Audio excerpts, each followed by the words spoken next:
Bonjour chers internautes, chers abonnés sur MC.News TV. Et voilà, aujourd'hui je suis dans une rencontre, en tout cas une conférence où le haut conseiller des Africains à Namur a organisé une première en tout cas. Et ici nous avons une Belge, en tout cas, qui va parler un peu des activités qu'il mène en Belgique. Et bonjour madame, vous voulez vous présenter aux auditeurs de MC.News TV? Je m'appelle Aïna Mandol, je suis fondatrice et présidente de l'association Les Parents Soulagés en Belgique. Je suis également présidente de l'ONG Femmes Africaines au Congo. Je suis nouvellement présidente Europe du Mouvement mondial des femmes leaders panafricaines. Et je suis également la présidente d'Empowering Women International, un réseau pour les femmes qui veulent créer un leadership d'excellence féminine. Et activiste pour les droits de l'homme chez AIDL, donc Alliance internationale pour la défense des droits et des libertés, où je suis responsable du département femmes et enfants et des questions liées au Congo. Alors, merci madame. Ici, je vous ai vu dans la conférence, vous avez intervenu. Moi, ce qui m'a fort touché, c'est par rapport aux affiches que vous avez montrées. Est-ce que vous pouvez juste nous laisser un peu par rapport à cette affiche et ça consiste à quoi en difficulté? Cette affiche a été créée pour le combat contre le cancer du sein, pour toutes ces femmes finalement en Afrique qui n'ont pas accès à l'information, qui n'ont pas accès aux soins. À notre niveau, on a pensé que de toute façon, le plus important, c'est la sensibilisation. La sensibilisation est toujours la sensibilisation. Donc à travers cette affiche, on demande aux pays qui nous ont rejoints de pouvoir armer leurs équipes de cette affiche et du pin qui va avec, pour créer la sensibilisation. Alors chaque pays, en fonction de la réalité de son territoire, va donner des activités à sa façon, mais le fait est que les femmes doivent être informées. Il y a trop de femmes encore en Afrique, dans les pays précarisés, qui meurent du cancer du sein parce qu'elles ne connaissent pas, parce qu'elles ne savent pas qu'elles doivent aller se faire dépister. Et donc ce qu'on fait, c'est qu'on donne la possibilité aux femmes d'apprendre, en tout cas à partir d'une association au Congo, d'apprendre la palpation et de la transmettre aux autres. Donc la campagne est innovante. Pourquoi? Parce que c'est le corps médical qui va apprendre à ces femmes la palpation et ces femmes vont continuer à l'apprendre à d'autres femmes. Donc c'est une façon que nous autres de pouvoir toucher et sensibiliser les femmes et peut-être en sauver.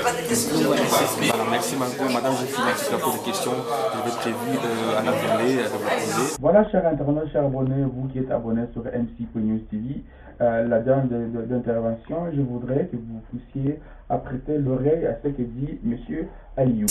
C'est ce qu'ont fait nos ancêtres quand ils ont résisté au système colonial, parce que contrairement à une idée reçue aussi, on n'a pas accepté les blancs comme ça quand ils sont arrivés, en disant ouais, on vous donne vos terres, nos richesses, etc., du jour au lendemain. Non, les gens se sont battus contre le colonialisme, les gens sont morts à cause de ce système et n'ont jamais attendu à ce qu'un quelconque Européen veuille leur dire nous sommes vraiment désolés, maintenant on peut commencer à travailler. Non, le récit a été autrement d'ailleurs. C'est souvent les résistances, c'est souvent les mobilisations des Africains eux-mêmes qui ont amené à ce qu'il y ait au niveau politique des mea culpa éventuellement. C'est l'exemple même de ce qui s'est passé avec les métis de Belgique. C'est-à-dire que nous sommes moteurs de l'histoire et ça, il faut qu'on commence à se le dire nous-mêmes.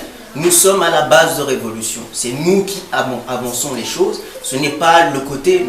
On veut se battre par exemple contre le sexisme et on attend que les hommes disent « Ah, nous sommes sexistes ». Mais non, il faut être sérieux un minimum. Non, c'est les femmes qui se mobilisent en disant « ceci est inacceptable » et éventuellement quelques hommes vont les rejoindre. Mais jamais tous les hommes vont les rejoindre évidemment. Et donc il faut arriver à un système où on se dit, et on transmet ça à nos enfants ou à nos jeunes frères, qu'en fait non, ils sont à la base, ils sont maîtres de leur histoire, ils sont maîtres de leur destin, et donc ils doivent se bouger. Il ne faut pas attendre quoi que ce soit, de qui que ce soit, il faut se bouger, et éventuellement les résultats vont arriver avec les stratégies qu'on mettra en place. Et tout Monsieur Ali fait partie de militants pour les droits africains. Il milite pour nous faire valoir les droits, faire reconnaître en tout cas le malfait, le malfait et les bienfaits aussi évidemment de la colonisation qu'a subi les peuples noirs. Oui, merci.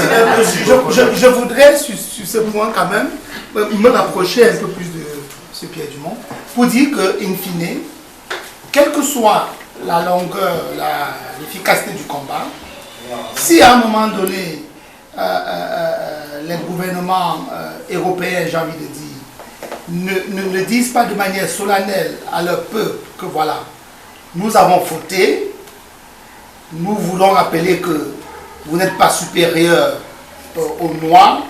Si un tel discours n'est pas tenu, tous nos combats seront toujours perçus un peu comme des pleurnichements. Parce que si je n'apprends pas à mon petit garçon que voilà, se comporter comme ça n'est pas bien, il lui faudrait beaucoup d'années pour le comprendre. Toi, le voisin, tu ne viendrais pas dire le contraire de ce que moi j'ai dit à mon fils. Donc, d'accord, d'abord le premier problème, c'est qu'il faut que voilà, les personnes concernées se mouillent, se bougent, ça c'est évident. Et à mon goût, ils ne se bougent pas assez. Sauf quand il faut aller courir chercher des subsides pour faire les danses, ils ne se bougent pas assez. Ça, c'est un premier problème. C'est même le premier problème. Et là, je le rejoue un peu. Si on ne se bouge pas, il n'y a rien. Mais après s'être bougé, si à un moment donné, le politique en Europe n'arrive pas à dire, allez, aujourd'hui, lorsque vous parlez des Juifs, vous n'osez même plus en rigoler. Parce que, allez, le politique a dit, on n'en parle plus, maintenant c'est stop, il y a les lois, il y a le regard, il y a tout ça. Si à un moment donné, le politique ne décide pas de dire, écoutez, maintenant, plus de nègres, plus de ceci, aujourd'hui on en rigole quand on gère ça, on encaisse, mais si à un moment donné, les choses ne sont pas claires, s'il n'y a pas une reconnaissance, comme disait, s'il n'y a pas une reconnaissance comme ça a été pour les génocides des autres communautés, on fera le combat, mais on le fera longtemps. Mais ce que je voulais dire, c'est que finalement, dans les trois panels, dans les trois thèmes, on est toujours en train de revenir à la politique, d'accord? On est toujours en train d'un peu se plaindre. Je vais peut-être pas la copine de mes frères et sœurs, mais je dirais, comme je l'ai dit tout à l'heure, que si on n'apprend pas à nos enfants l'histoire de notre pays, ils ne pourront pas comprendre ce qui arrive pour eux demain. Pour la communauté congolaise, parce que je suis congolaise, je dirais qu'on a un parfait historien qui est Serge Yatoutou, qui fait des BD. Donc c'est sous produit ludique. Et quand ils vendent ces livres, ils sont vendus aux Européens, pas aux Africains. Le problème des Africains, quand il faut aller danser, il est présent. Mais quand il faut se battre pour quelque chose, il n'est pas là. La preuve, on n'est pas beaucoup. Et ça, c'est culturel. Et c'est quelque chose qu'on doit apprendre. Se lever. Parce que si on ne se sent pas concerné, on ne va pas avancer. Et ça, c'est le problème de tous les enfants. Je suis dans une génération Android, je vais dire, parce que j'ai grandi ici. J'apprends avec le temps mon histoire, que je dois transmettre à mes enfants qui sont des parfaits flamands. Mais ils doivent apprendre d'où ils viennent. Ils trouvent ça très comique de voir le drapeau africain. Ma fille, elle a 7 ans, elle me dit, ah, je suis congolaise, le drapeau il est bleu, il est ci, il est ça. Mais elle est en train d'apprendre, c'est un apprentissage. Donc c'est déjà le travail que les parents doivent faire. C'est culturel, c'est enseigner aussi, on est très respectueux en Afrique, c'est enseigner le respect parce qu'il se perd. Les enfants disent très facilement des gros mots. Et donc c'est toutes ces choses qu'il faut qu'on inculque à nos enfants pour avancer. Alors le rôle des politiques, je dirais que comment on gagne une guerre? Il y a des infiltrés. Si on veut gagner une guerre ici en Belgique, infiltrons nos frères et sœurs en politique. J'y viens pourquoi? Parce que je suis politicienne aussi. J'ai fait les élections européennes aux côtés de Chris Peter cette année. J'ai eu 23 053 voix. J'ai pas de poste. C'est pas grave. Mais c'était pas la communauté qui était derrière. Donc on doit apprendre aussi à se dire que pourquoi toujours voter par parti, ne pas pousser nos frères et sœurs qui finalement, peu importe là où ils se positionnent, ils pourront parler pour nous, être la voix des sans-voix. Et ça, c'est toujours culturel. Il faut apprendre à ne pas se dire que parce qu'il va être là, il sera mieux que moi. Non, il y a des gens qui sont engagés et qui veulent nous aider. Donc ça, c'est quelque chose qu'on doit faire. Tout ça pour revenir au fait que, au final, que ce soit en politique, que ce soit dans l'intégration, que ce soit pour les logements, peu importe où on se situe, c'est le travail des Africains d'abord. Il faut s'organiser. Les Juifs se sont organisés, ils ont fait sortir les gens pendant la guerre. Ces gens-là parlent aujourd'hui. Donc c'est à nous de nous organiser aujourd'hui pour pouvoir évoluer, apprendre l'histoire, peu importe qu'on soit très âgé, moyennement âgé ou très jeune, connaître nos histoires, transmettre notre culture, parce que intégration, quand on dit oui, il faut être intégré parce que vous ne respectez pas certains codes, je dis toujours que l'intégration, ce n'est pas la perte de sa culture. Si on continue, les Camerounais, les Congolais, on ne va pas avancer. Parce que finalement, c'est une lecture qui est brouillon. Et donc, on passera toujours pour des gens brouillons. Donc, si on arrive en force, si on arrive avec poids, c'est comme ça qu'on pourra changer les choses. Mais ça ne va pas se faire en une fois. C'est un travail de longue haleine. On va tomber, on va se relever, on va tomber, on va se relever, mais il faut penser que c'est pour les générations. Et qui est très très bien dit pour revenir effectivement aux deux derniers points qui nous concernent. Il y a les liens entre les 3 points, entre les 3 ateliers qu'on a cités. Il y a effectivement cette cohésion, cette mise en commun, cette énergie commune qu'on doit pouvoir effectivement déployer pour pouvoir défendre nos intérêts, parce que si je veux synthétiser, ça revient à ça. Ça revient à dire aussi qu'on doit occuper l'espace dans lequel on vit et ne pas rester simplement dans la posture de la victimisation. C'est-à-dire de la victime, c'est déployer des stratégies comme notre jeune frère, là, qui a très bien dit, du collectif Mémoire et Coloniale, et il a tenu un très bon discours effectivement qui est plein de beaucoup d'enseignements. On aura l'occasion de revoir les vidéos. Donc voilà, malheureusement le temps étant imparti, on a fait un travail super, c'est-à-dire pour le temps qu'on avait. Ça a permis de poser les bases qui permettront demain au Conseil, en collaboration avec les autres associations comme Mémoire, c'est-à-dire elle est beaucoup plus généralisée, c'est le continent africain, parce qu'on doit faire attention à ne pas poser, je peux dire, un diagnostic uniquement qui concerne l'Afrique noire, parce que c'est un combat africain que nous menons, et c'est très très important de pouvoir le souligner. Donc voilà, je crois que l'essentiel a été dit, je ne vais pas refaire la redite, je vais juste essayer de collecter toutes les vidéos qui ont été prises pour faire un rapport naturellement qui sera, on va dire, un pré-rapport qui vous sera envoyé. Et si des gens ont des corrections à faire par rapport à ce qui aurait été dit ou bien peut-être pas très bien repris, ce sera l'occasion effectivement de le faire pour qu'on fasse un travail, un rapport final qui tiendrait compte de tout ce que chacun dit dans sa sensibilité. Parce que ce travail-là, c'est ce clin d'œil qu'on a voulu faire à l'ONU. C'est-à-dire, on a reçu votre rapport, on ne va pas se satisfaire simplement de le commenter, on va l'enrichir avec ce qu'on pense, avec nos vécus, avec nos perspectives, avec nos perceptions, avec nos sensibilités, pour vous dire, voilà, ça c'est ce que la communauté a dit, tout en vous remerciant pour le travail qui a été fait. Voilà, en fait je suis Aline Mondiki, j'ai comme profession enseignante, mais j'ai quelques activités associatives à côté de mon métier parce que je pense que c'est important de s'impliquer pour essayer de modifier les choses qui ne vont pas dans notre société. Voilà. Pourquoi est-ce que je suis à Namur? Ça c'est de par mes parents qui sont venus s'installer à Namur il y a plus d'une trentaine d'années. Donc cette journée, je pense qu'elle était très importante parce qu'on peut avoir l'impression que maintenant, comme on en parlait, la colonie s'est passée, l'esclavage c'est encore plus loin. Et donc pourquoi est-ce qu'on fait encore du tapage sur ces discriminations? Mais on remarque que politiquement, il y a de plus en plus de partis qui s'appuient sur un discours de division dans la société. Et même de manière insidieuse, on remarque qu'il y a beaucoup de couches de la population qui ne connaissent pas l'histoire et donc qui ont recours à des stéréotypes qui sont véhiculés. Et c'est important que les personnes qui ont une origine afrodescendante prennent eux-mêmes l'initiative de mobiliser pour diminuer ce genre de mauvaise image. Je vais parler à titre personnel. Donc moi, je suis arrivée en Belgique quand j'avais 1 an et je ne perçois pas vraiment de discrimination flagrante. Par contre, de manière insidieuse, peut-être que parfois il y a des restrictions, mais dues à un manque de connaissances, à un manque d'éducation.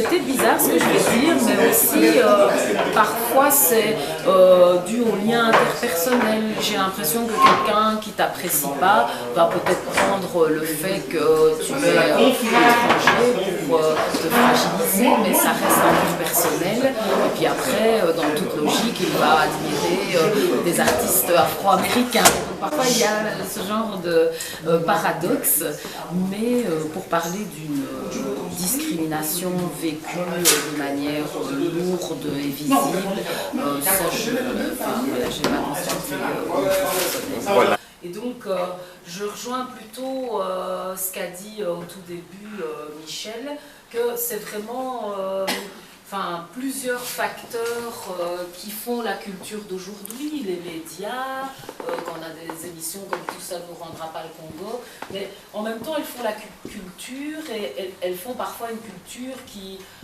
est un peu au rabais, parce que je trouve qu'ils s'identifient plus que ce soit les afrodescendants ou même les belges à la culture américaine. Ils aimeraient être comme tel rappeur, ils aimeraient être comme, je sais pas, Beyoncé, ou comme, bref, je donne un nom comme ça, mais c'est ça qui fait leur culture aujourd'hui, malheureusement. Donc là, on est dans des débats très hauts et qui sont tout à fait importants, mais est-ce qu'on ne peut pas se dire, finalement, c'est des questions d'adultes et qu'il faut régler. Il faut absolument que, s'il y a eu des atrocités coloniales par rapport aux autres drames historiques, que ça soit reconnu. Donc c'est pas du tout mon discours, mais c'est parce qu'on parle beaucoup d'éducation, de jeunes. Est-ce que c'est ça qui fait que parfois ils ne s'entendent pas, ou alors il y a d'autres éléments comme le communautarisme qui est amené par d'autres facteurs, que vraiment juste ce facteur-là, voilà, si je peux me permettre, je voudrais par rapport à l'expérience. Moi je voudrais retomber sur ce que vous avez dit, vous êtes enseignante actuellement. Et vous dites pourquoi apprendre ça aux jeunes Ah non, j'ai pas dit pourquoi apprendre ça aux jeunes. Je posais la question si c'était le seul lien entre la discrimination aujourd'hui et le fait qu'ils méconnaissent l'histoire, mais ils doivent la connaître. Hein. Ça c'est sûr. Il y a peut-être pas, il y a un lien direct pour moi. Il ne faut pas oublier une chose qui est pour moi primordiale, c'est que les enfants d'aujourd'hui seront les adultes de demain. Et ça c'est très important. Autre chose, et ça n'a rien à voir avec le peuple africain ou le peuple asiatique ou le peuple américain, tout ce que vous voulez, dans notre pays, qui est le vôtre maintenant, à tout le monde ici, en Belgique, il y a un problème qui est très très important, c'est le manque de lecture de nos enfants, le manque d'intérêt de nos enfants. Ça n'a rien à voir avec vous, avec la culture africaine ou la culture européenne, c'est une culture générale. En Belgique et dans tous les pays européens, je crois, il y a un énorme problème d'apprentissage à la lecture, d'apprentissage à la connaissance, au fait de vouloir apprendre.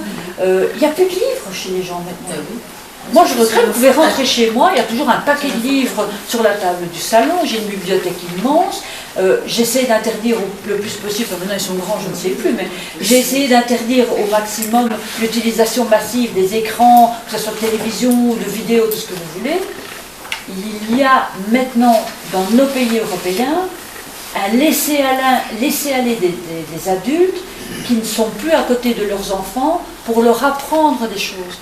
C'est pour ça que j'appréciais beaucoup ce que monsieur disait, d'apprendre à ses enfants la culture de son pays, à apprendre à manger en étant d'une façon ou d'une autre. Chez nous, ça sera apprendre à cuisiner tel plat, à connaître l'histoire du grand-père ou de la grand-mère, enfin peu importe.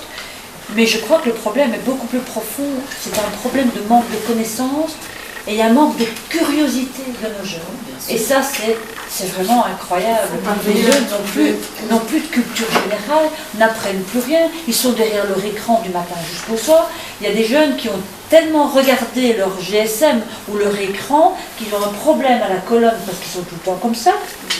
Où on opère maintenant dans certains pays, ici, parce qu'ils ont une ride qui fait qu'ils regardent toujours au même petit écran et qui commencent à loucher. Alors, je crois qu'avant d'essayer de trouver une solution en disant qu'il y a une discrimination, oui, c'est très grave et on ne peut pas l'oublier, j'ai été la première à dire que l'histoire, il faut la connaître, mais il faut aussi apprendre à nos enfants à être curieux, à avoir l'envie de lire, l'envie d'apprendre et avoir un esprit de comparaison, de critique, d'autocritique, ça c'est primordial. Et ça malheureusement, que ce soit belge, africain, asiatique, chinois, japonais, parce que ça se passe dans les pays asiatiques aussi, on ne l'a plus. Et ça c'est dramatique. Mais je donnais juste, enfin je rebondis sur ce que vous dites, mais je donnais juste l'autre aspect en disant que du coup, comme on est dans un état de fait où c'est généralisé, les jeunes ne lisent plus, les jeunes ne sont plus curieux, la culture se fait par les médias.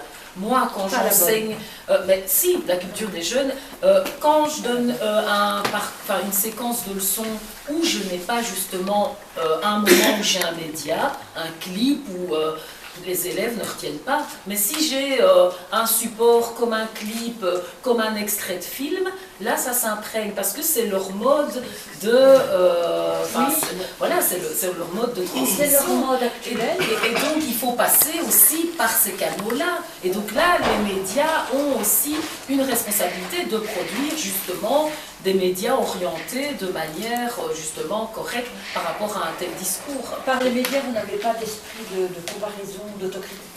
C'est ça le problème. Quand j'étais plus jeune, on lisait le journal, on lisait le même article sur le même sujet le soir, le Vers l'avenir, etc. On avait un esprit d'autocritique, un esprit de comparaison. On prenait la peine de comparer, de lire les avis de plusieurs personnes sur le même sujet. Un média, il ne fait pas ça. Il transmet une idée, une information sans critique. Et ça, c'est dramatique.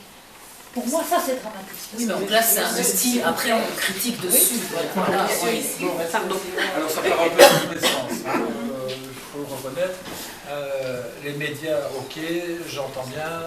Si on veut choisir des médias, il y a des médias qui donnent vraiment des informations très critiques et très analytiques sur toute une série de questions africaines ou autres. Il n'y a pas, parce que bon, moi j'entends Afrique, je ne vois pas des représentants marocains ou égyptiens ici.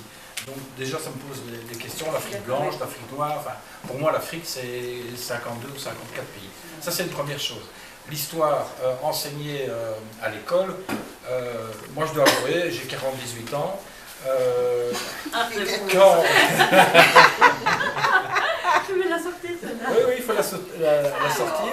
Quand on m'a enseigné l'histoire en fin d'humanité, moi je me suis arrêté à la guerre 40-45, j'ai eu 5 pages avant l'examen, 5 pages et 40-45. Colonisation, on ne connaît pas. Et donc tout ça j'ai appris par la suite. Par des lectures et par des études supérieures où on m'a expliqué un peu ce que c'était, ce qui s'est passé, et encore c'était une certaine version, donc j'ai par mes lectures complété tout ça. Donc ça c'est une chose. Alors c'est vrai qu'au niveau de l'enseignement on est à la traîne, mais ça fait 30 ans, 40 ans. Je veux dire, ici même, qui connaît Soumdiata Keita? C'est un empereur qui régnait sur le Sénégal, le Mali, le Burkina. Enfin, il avait un royaume incroyable. Il avait une façon de gérer son empire. Mais Charles Quint, tout le monde connaît ici. On va enseigner Charles Quint. Hein? On va 1515, c'est des dates qu'on enseigne. Ici, on ne connaît pas. On ne connaît pas. Et donc, forcément, mais c'est exactement la même chose entre flamand et wallon. Qu'est-ce qu'on connaît des Flamands? On ne connaît rien. On ne connaît rien. Et donc, il y a un grand problème de communication. Je veux dire que par là, il y a vraiment une question de communication, une question de rencontre. Vous faites l'amour. Moi, je trouve que les Flamands, je ne connaissais pas quand j'étais en humanité, à part une correspondante pour essayer de parler un peu flamand. Et quand j'allais en Flandre, je voyais la grande différence. Au niveau ne fût-ce qu'au niveau des voiries, on voyait que le pays était riche là-bas, hein, ils avaient les moyens. Mais la connaissance du mouvement flamand, de leur façon de penser, mais qui lit un journal flamand, enfin, tout ça, on ne connaît pas. un petit peu ce que je dis. Oui, mais je ne conteste pas ce que vous dites. Mais je trouve que cette question de connaissance, savoir comment se passent les royaumes, comment s'est passé les royaumes là-bas, qui connaît les Zoroastriens? C'est une religion. Moi, j'ai suivi mon cours de religion pendant 6 ans ici à l'Athénée François Maubès. On ne m'a jamais parlé de cette religion monothéiste qui a existé 3500 ans avant Jésus-Christ et qui mettait la femme au même titre que l'homme, les mêmes droits. Qui m'a enseigné ça? Personne. Je voudrais qu'on puisse recentrer parce que c'est un sujet très délicat et ça échauffe les esprits, ce qui est normal. Mais je voulais juste poser un peu les bases, c'est qu'il faut savoir aussi qu'un peuple qui ne connaît pas son histoire est voué à s'éteindre, à la disparition. Et donc, on peut débattre pendant longtemps en disant que ça c'est pas bon à faire, mais à partir du moment où les Africains ne connaissent pas leur propre histoire, ils ne pourront pas corriger ce qu'il y a à faire demain. Pour dire que d'accord, aujourd'hui il faut des livres, d'accord, il faut lire, on est d'accord. Mais malheureusement, nous avons des générations qu'on appelle les générations X ou Y, ou Z, je ne sais plus trop, qui n'ont plus la culture de la lecture, ont la culture du visuel. Et n'allez pas me dire que les pouvoirs publics sont incapables d'adapter la façon d'éduquer les gens. N'allez pas me dire. Il y a des moyens de la réflexion derrière. Quand l'enfant ne veut plus lire, quand l'enfant veut jouer à la PlayStation, même une PlayStation, pas de Nintendo, je ne sais pas trop où, mais même une PlayStation qui lui parle.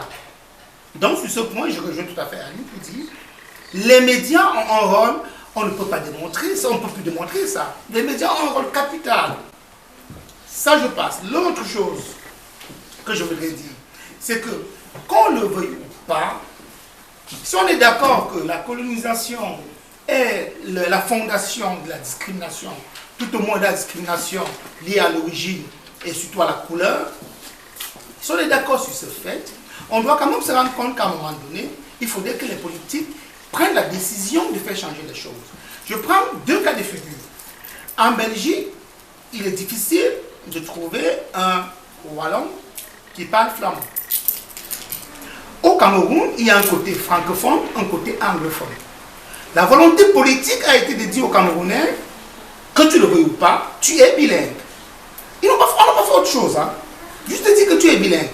Et quand tu arrives à l'université, quand ton prof est de langue anglophone, c'est ton problème. Tu vas faire le cours en anglais. S'il est de francophone, tu vas faire le cours en français. Pour dire que la volonté politique a imposé aux Camerounais le bilinguisme. La volonté politique en Belgique, on peut se le dire, a décidé de ne pas faire dans le bilinguisme.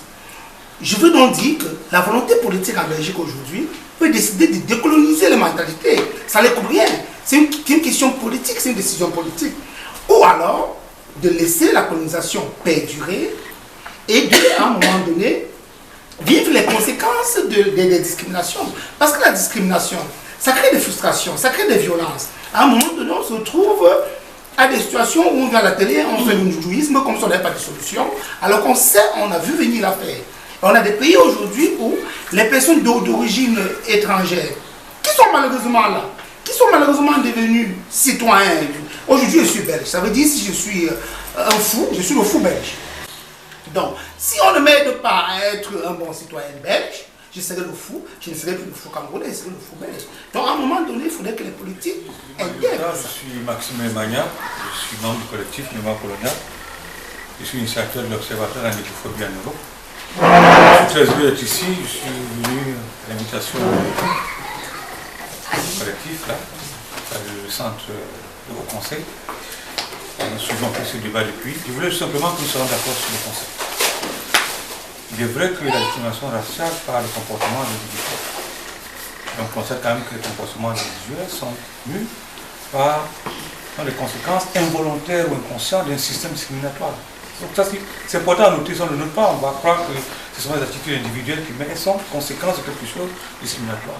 Et lorsqu'on parle de système discriminatoire ou systémique, ce sont des comportements, des pratiques qui sont englués dans les systèmes administratifs ou sociaux qui, tous ensemble, créent donc ou perpétuent une discrimination à droit d'un groupe. Donc, d'une manière claire, la question de l'histoire, qu'elle soit du côté africain ou pas, l'histoire elle est commune, elle est une histoire humaine.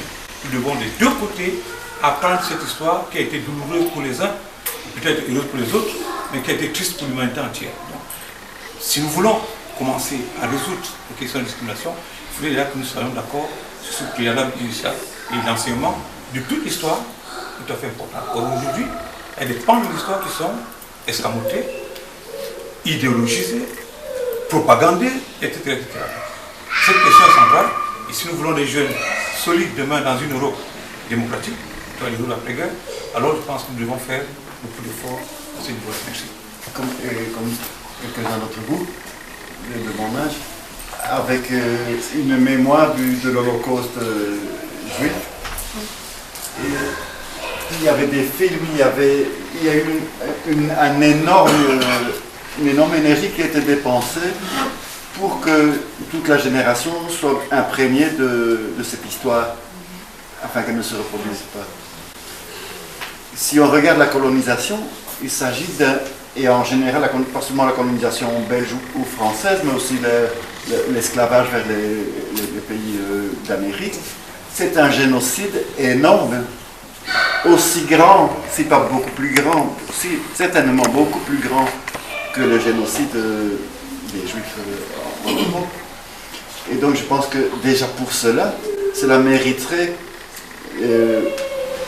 un énorme effort de tous les États, en tout cas européens, pour diffuser une histoire plausible de ce qui s'est passé et qu'elle ne se reproduise jamais. Et quelle que soit la forme de l'enseignement, que ce soit dans des livres ou des médias, etc.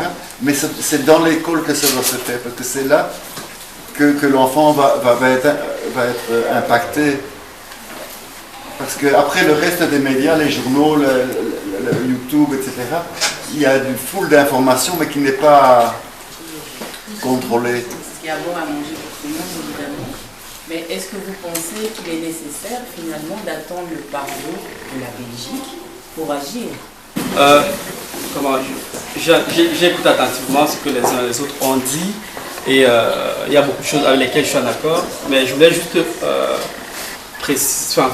juste dire une chose, c'est que si au niveau du point de départ, on n'est pas d'accord de ce que c'est que la colonisation, tout ce qui va suivre sera faux. C'est-à-dire qu'on aura un raisonnement qui sera peut-être correct, mais le résultat sera néant. Donc, la colonisation, c'est quoi? C'est-à-dire qu'il faut d'abord qu'on soit en accord sur la définition. Pour moi, la colonisation, il s'agit d'une guerre, en fait. Une guerre où il y a des parties prenantes et il y a une question centrale qui est une question d'intérêt.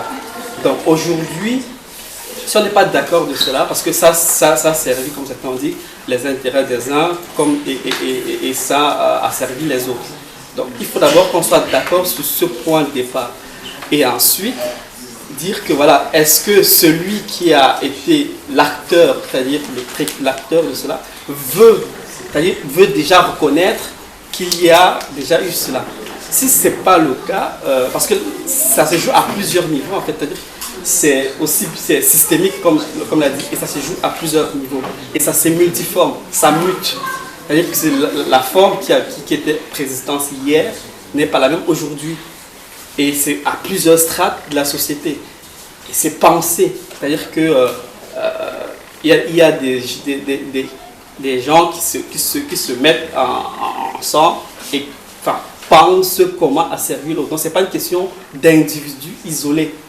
Et il faut d'abord qu'on soit d'accord de cela. Sinon, tout ce qui va en découler va être l'objet de la spéculation. Et voilà. C'est ce que je voulais juste... Pour prolonger ce que tu dis, c'est clair qu'il faut une reconnaissance de ce qui a été fait à une certaine époque et avoir la connaissance et le pardon qui arrive pour reconnaître ce qu'on a fait à l'époque, à une époque qui était, on tolérait certaines choses. Moi, je reconnais quand même que la Belgique a reconnu, grâce au travail d'une association, a reconnu quand même la situation des métis, des mulâtres qu'on appelait à l'époque, dans l'Afrique centrale, Congo, Rwanda, Burundi, et donc la situation de ces métis qui sont arrivés ici en Belgique dans les années 60, qui ont vécu des choses incroyables, c'est inimaginable ce qu'ils ont vécu, et surtout leurs mamans, qui sont restés pendant 30, 40 ans, même 50 ans, sans jamais connaître l'existence ou le suivi de leur propre enfant qui était arrivé en Belgique. Et la Belgique a reconnu ça l'année passée. C'était une grande première, on en a un peu parlé, les médias nationaux en ont un peu parlé, mais c'est passé un peu comme ça. Pour moi, c'est une grande première, c'est un combat. Mais c'est le combat de qui? C'est le combat d'une association qui a mené pendant 10 ans ce travail, et qui a donné des témoignages, qui a écrit un bouquin. Et donc voilà, je trouve que que là, il y a des choses à faire pour faire avancer les choses. Et à propos de reconnaissance, de culpabilité de la Belgique dans plein de choses, dans plein de domaines, il y a encore matière. Les mains coupées dans les années 1900 au Congo, c'est une réalité, quoi. Et donc à un moment donné, il faut reconnaître. Alors on peut dire, oui, c'est Léopold II qui a fermé les yeux. Non, il y a des gens qui étaient au courant. Comme on était au courant par rapport à Auschwitz, ici en Belgique, il y a des responsables qui étaient au courant de ce qui se passait. Donc je veux dire, ok, connaissance, reconnaissance de la faute, pardon, et puis après on avance. Bon. Merci beaucoup, cher internaute. Je vous propose maintenant de suivre la capsule, l'intervention de M. Aliou. Sur l'affaire des métis, il faut dire que d'abord il y a un contexte électoral qui explique énormément la démarche du Premier ministre. En mai 2019, effectivement, il reconnaît que la Belgique a kidnappé, parce que c'est ça qu'il faut dire, kidnappé des enfants arrachés à leur maman.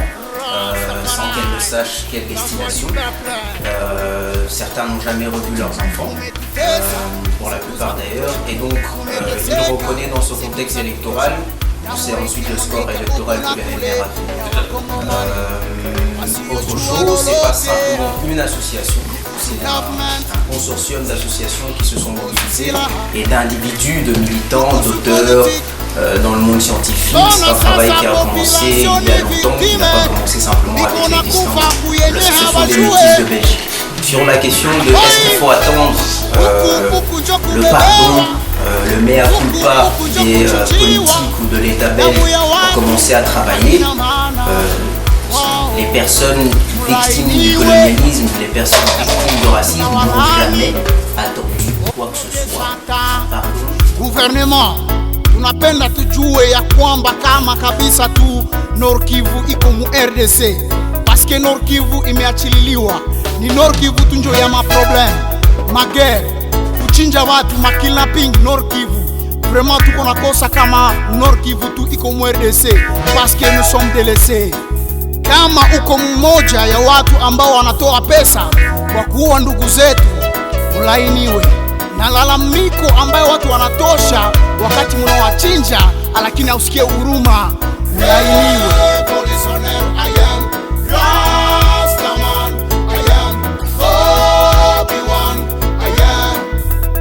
Je suis militant, je suis combattant, je suis fighter, je n'ai pas peur de ce Babylone, je suis militant, je suis combattant, je suis fighter, je n'ai pas peur de ce Babylone.